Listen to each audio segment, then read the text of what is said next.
নমস্কার বন্ধুরা, অতসী সহজ রান্না করে আরও একটা নতুন রেসিপিতে সবাইকে স্বাগত। আজকের আমি তোমাদের সাথে একটা একদম দারুণ স্বাদের রেসিপি শেয়ার করব। আর খুব সহজভাবে খুব সামান্য উপকরণ দিয়ে আজকের আমি এই তিল আলুর সম্বার বা তিল আলুর দম তোমাদের সাথে আমি শেয়ার করব। তিল আলুর দম বা তিল আলুর সম্বার বানানোর জন্য প্রথমে আমি ছোটো ছোটো আলু গোটা অবস্থায় খুব ভালো করে সেদ্ধ করে খোসা ছাড়িয়ে নিয়েছি। এখন গ্যাসে আমি একটা কড়াই বসিয়ে দিয়েছি। এখন আমি দিয়ে দেবো 1 বাটি সাদা তিল। একদম লো ফ্লেমে তিলটাকে একটু হালকা করে ভেজে নিতে হবে। তিলটা যেন লাল না হয়ে যায়, একদম লো ফ্লেমে একটু হালকা করে ভেজে নিতে হবে। একটা সুন্দর যখন তিল থেকে গন্ধ বেরোবে তখন গ্যাসের ফ্লেমটা অফ করে তিলটা ঠান্ডা করে নিতে হবে। তারপর মিক্সির জারে তিলটা খুব ভালো করে পেস্ট করে নিতে হবে। তিলটা যেন কোনোভাবেই লাল না হয়ে যায়, এরকম সাদাই থাকবে।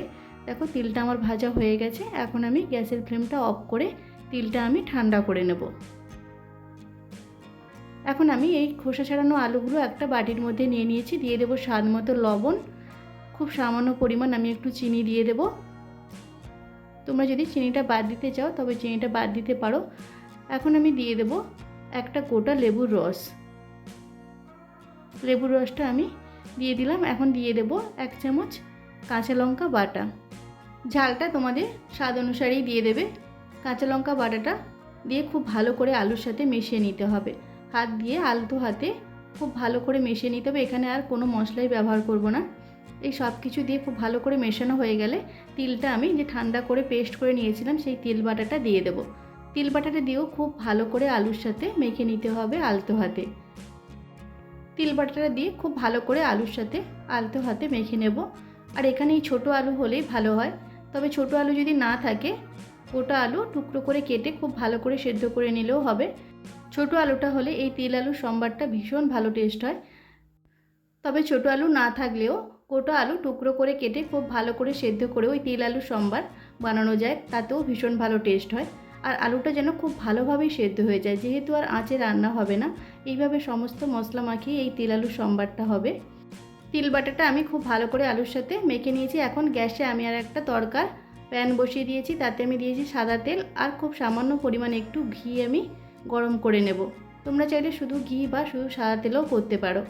ঘি আর তেলটা গরম হয়ে গেলে কয়েকটা শুকনো লঙ্কা আমি ফোড়নে দিয়ে দেব। আর দিয়ে দেবো 1 চামচ 5 ফোড়ন।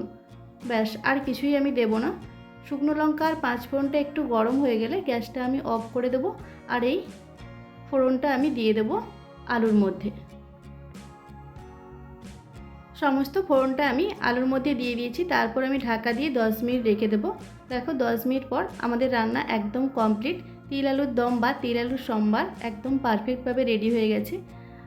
ব্যাস, এবার গরম গরম লুচি, রুটি বা গরম ভাত, পরোটা যে কিছুর সাথে এটা সার্ভ করা যায়। এটা খেতে ভীষণই ভালো হয়। আর দেখতেই পেলে কত সামান্য উপকরণ দিয়ে এই রেসিপিটা বানানো হলো। আর এর টেস্ট একবার যদি তোমরা না বানাও তাহলে তোমরা বুঝতেই পারবে না। অবশ্যই তোমরা বাড়িতে একবার এই তিল আলুর সম্বার বা তিল আলুর দম বানিয়ে দেখো, ভীষণ ভালো খেতে হবে।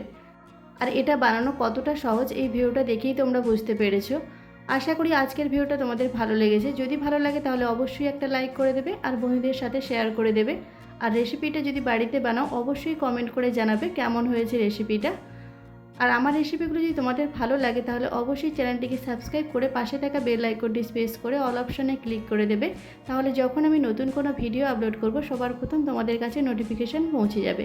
আজকের ভিডিওটা এই পর্যন্ত। নেক্সট কোনো ভিডিওতে তোমাদের সাথে আবার দেখা হচ্ছে নতুন কোনো একটা রেসিপি নিয়ে। ততক্ষণে তোমরা ভালো থেকো, সুস্থ থেকো। ধন্যবাদ।